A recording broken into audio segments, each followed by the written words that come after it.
سبيل الدموع سبيل مريح تنهدى يا صاحي كي تستريح أيعذبهم فإنهم ظالمون.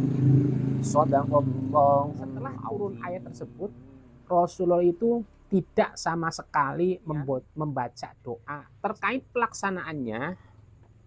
Kunut itu ada yang dilaksanakan sebelum ruku, ada juga yang setelah ruku pada waktu i'tidal.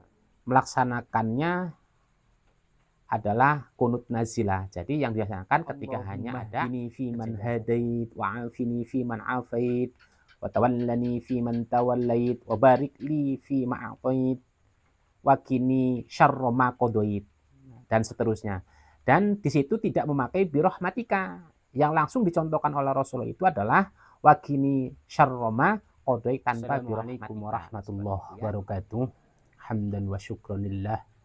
Sallallahu ala Muhammad ibni Abdillah wa ala alihi wa sahbihi wa mawala la hawla wa la quwwata illa billah, amma ba'd. Rekan-rekanku semua yang saya hormati dan yang dimuliakan oleh Allah Subhanahu wa taala. Kita tentunya sehari semalam itu melaksanakan sholat wajib sebanyak 5 kali, yaitu sholat subuh, zuhur, asar, maghrib, dan isya. Namun juga ada yang melaksanakan sholat itu tidak hanya 5 kali, ditambah dengan sholat sunnah, baik itu sholat sunnah yang rawatib atau mu'akad atau ghairu mu'akad. Nah tentunya kita juga ketika sholat sering menjumpai membaca kunut. Kunut itu biasanya orang itu melaksanakannya ketika sholat subuh. Dilaksanakannya itu setelah ruku, kemudian i'tidal, setelah itu membaca doa kunut. Perlu diketahui bahwa kunut itu adalah merupakan perbuatan sunnah. Kalau kita melihat sejarahnya, itu sejarahnya sangat dramatis. Untuk itu saya akan sedikit menjelaskan terkait dengan sejarah adanya kunut tersebut. Suatu ketika Rasulullah SAW pada awal masa dakwah beliau, itu ada sebuah kaum yang beramai-ramai masuk Islam, bedol desa lah. Kemudian Rasulullah itu didatangi oleh kaum tersebut, perwakilan dari kaum tersebut, yang menyatakan bahwa di tempat tersebut ingin diajarkan tentang ajaran Islam, agar kaum tersebut bisa tahu apa yang harus dilaksanakan dan apa yang harus ditinggalkan. Nah kemudian saking gembiranya itu Rasulullah SAW kemudian mengutus 70 orang para penghafal Al-Quran. Tentunya di awal-awal Rasulullah dakwah itu mencari orang 70 yang menghafal Al-Quran itu sedikit susah. Makanya ketika Rasulullah itu sudah mendapatkan para sahabat 70 orang itu yang para penghafal Al-Quran, kemudian Rasulullah SAW itu mengutus terhadap kaum tersebut. Coba bayangkan bagaimana senangnya ketika Rasul itu mendapatkan kabar bahwa di tempat tersebut hampir satu desa, satu kaum itu masuk Islam secara berbondong-bondong. Kemudian secara singkat dijelaskan bahwa Rasulullah itu mengirimkan 70 para penghafal Al-Quran untuk memberikan ilmu pengetahuan terhadap kaum tersebut terkait dengan masalah ajaran Islam. Nah, ternyata ketika Rasulullah itu sudah mengutus 70 sahabat itu untuk mengajari ajaran Islam di kaum tersebut, ternyata para sahabat tersebut itu semuanya dibunuh. Tidak tersisa satu orang pun. Sehingga Rasulullah SAW itu ketika mendengar berita tersebut itu mempunyai rasa yang kecewa, mempunyai rasa yang marah, karena sudah dikhianati oleh kaum tersebut. Sehingga setelah peristiwa tersebut, kemudian Rasulullah SAW berdoa kepada Allah setelah sholat. Berdoanya bagaimana? Berdoanya itu, ya Allah,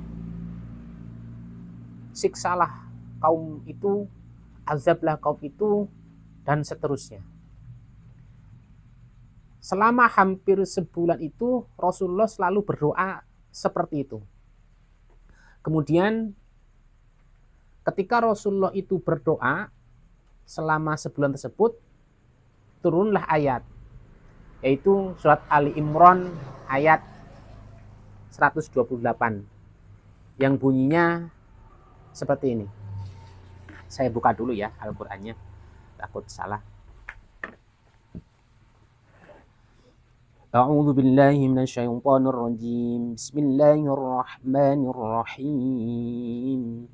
Laisa laka minal amri syai'un aw yatuba 'alaihim ayu'adzibahum fa innahum zalimun.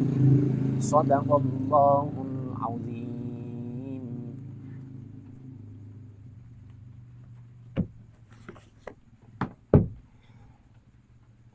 Wallahu a'lamu bimuradihi. Di dalam surat Ali Imran atau surat yang ketiga ayat 128 tersebut, Allah itu melarang kepada Rasulullah SAW untuk mendoakan terhadap kaum yang zalim tersebut, yang telah membunuh 70 para penghafal Quran yang diutus oleh Rasulullah itu, untuk tidak berdoa seperti itu. Kemudian kalau Rasulullah itu berdoa seperti itu, apa bedanya dengan nabi-nabi sebelumnya? Umatnya Nabi Nuh, ketika Nabi Nuh itu berdakwah sedemikian lama, kemudian umatnya tidak taat dan tidak mau patuh kepada Nabi Nuh, kemudian Nabi Nuh berdoa kepada Allah untuk diazab umatnya dan seperti itu.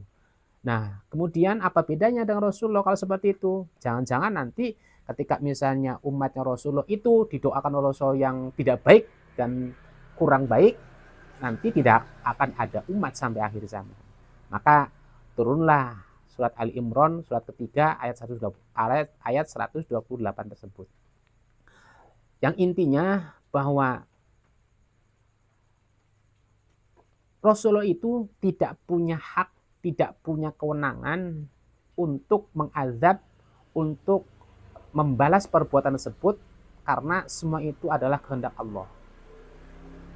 Sehingga setelah turun ayat tersebut, Rasulullah itu tidak sama sekali membaca doa tersebut. Jadi yang awalnya itu Rasulullah itu berdoa yang tidak baik, dengan cara menghukum umatnya, yang umat atau kaum di desa tersebut yang telah berbuat zalim terhadap Rasulullah dengan cara membunuh 70 para penghafal Al-Quran yang direncanakan untuk mengajar ajaran Islam di desa tersebut. Sehingga setelah kejadian itu Rasulullah tidak sama sekali membaca doa tersebut lagi. Nah, dari sejarah tersebut kemudian Rasulullah itu mengganti doa awal yang tidak baik tersebut dengan doa yang baik-baik. Doa yang baik-baiknya gimana? Yaitu yang biasanya selalu kita baca atau selalu kita ketahui dalam istilah kunut. Perlu diketahui juga bahwa kunut itu biasanya kita sering melihat atau mendengarkan kunut itu dibaca pada sholat subuh, padahal kunut itu bisa dibaca tidak hanya di sholat subuh saja. Misalnya ketika kita sedang sholat witir, kita bisa melaksanakan kunut, ataupun di bulan Ramadan 10 hari terakhir. Kalau kita sering melihat siaran langsung di daerah Mekah, itu kalau 10 hari terakhir biasanya mereka membaca kunut. Ada kunut sholat subuh, kemudian ada juga kunut nazilah. Kunut nazilah itu adalah kunut yang dibacakan ketika ada suatu musibah atau ada suatu musibah atau bencana alam di dalam suatu negara atau suatu desa. Misalnya kalau di sini itu kita sedang ada bencana kayak yang kemarin tahun 2020 itu ada wabah corona di mana-mana, hampir seluruh dunia itu ada corona. Nah, itu kita bisa melaksanakan namanya kunut nazilah. Yang perlu digarisbawahi adalah setelah turun ayat atau surat Ali Imran surat yang ketiga ayat 128 tersebut, surat Ali Imran surat ketiga ayat 128 itu, yang pertama Rasulullah tidak pernah berdoa itu lagi. Kemudian yang kedua, Rasulullah mengganti dengan doa yang baik-baik. Makanya tadi saya bilang bahwa doa yang baik itu ada dalam kunut, yaitu yang sering kita laksanakan dan sering kita ketahui di dalam sholat subuh misalnya, itu namanya kunut subuh. Kemudian ada yang kunutnya yang dilaksanakan hanya ketika ada wabah atau bencana seperti corona yang kemarin hampir melanda seluruh dunia, itu namanya kunut nazilah. Atau misalnya yang dilaksanakan itu hanya pada waktu sholat witir ketika bulan suci Ramadan atau 10 hari terakhir, biasanya di mana-mana itu hampir melaksanakan kunut seperti itu ya. Nah, kemudian terkait pelaksanaannya, kunut itu ada yang dilaksanakan sebelum ruku, ada juga yang setelah ruku pada waktu i'tidal. Ada yang sebelum ruku, misalnya para ulama itu berpendapat, khususnya di sini ada Imam Abu Hanifah, ada Imam Malik dan Imam Syafi'i dan Imam Ahmad bin Hambal, yaitu Imam Malik itu melaksanakan kunut itu adalah sebelum ruku. Jadi kalau mazhabnya Imam Malik dan para muridnya itu melaksanakan kunut sebelum ruku, sehingga ketika misalnya ada orang yang sholat membaca Al-Fatihah, membaca surat pendek, kemudian tidak langsung ruku, kita jangan aneh, karena itu sedang melaksanakan kunut tetapi secara sir, tidak jahar. Tapi berbeda dengan Imam Syafi'i. Kalau Imam Syafi'i itu melaksanakan kunutnya atau kunut subuhnya itu setelah ruku dan dijaharkan ya. Kemudian yang kedua itu Imam Abu Hanifah. Imam Abu Hanifah itu tidak melaksanakan kunut. Kenapa? Dikarenakan Rasulullah itu melaksanakan kunut ketika ada kejadian, sehingga karena kejadian itu sudah tidak ada, maka Rasulullah pun tidak melaksanakan kunut. Nah, Imam Abu Hanifah lebih berpendapat tidak melaksanakan kunut tersebut. Kemudian kalau Imam Ahmad bin Hambal itu melaksanakan kunut, namanya kunut nazilah. Kenapa? Karena Rasulullah itu pernah melaksanakan kunut tersebut ketika ada musibah atau bencana.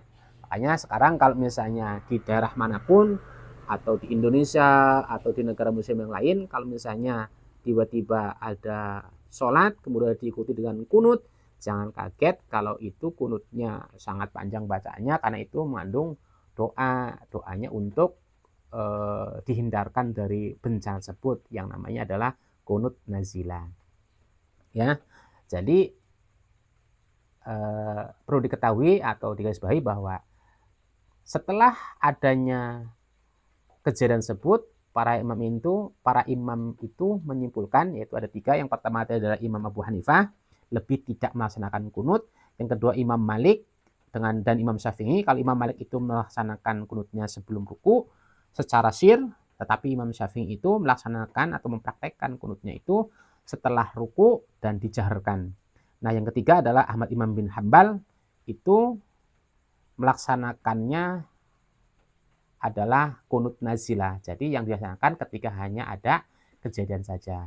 Kenapa seperti itu? Karena Rasulullah itu tidak mencontohkan langsung. Bahkan ketika para sahabat itu melaksanakan kunut, Rasulullah juga tidak melarang dan tidak memerintahkan, hanya mendiamkan. Sehingga para sahabat itu melaksanakan kunut tersebut. Itu namanya adalah sunnah takririyah. Sunnah takririyah itu adalah ketika Rasul itu tidak melaksanakan, tidak melarang, dan tidak mencontohkan. Tetapi para sahabat itu yang melaksanakannya, tapi Rasul tidak melarangnya. Itu namanya sunnah takririyah. Bahkan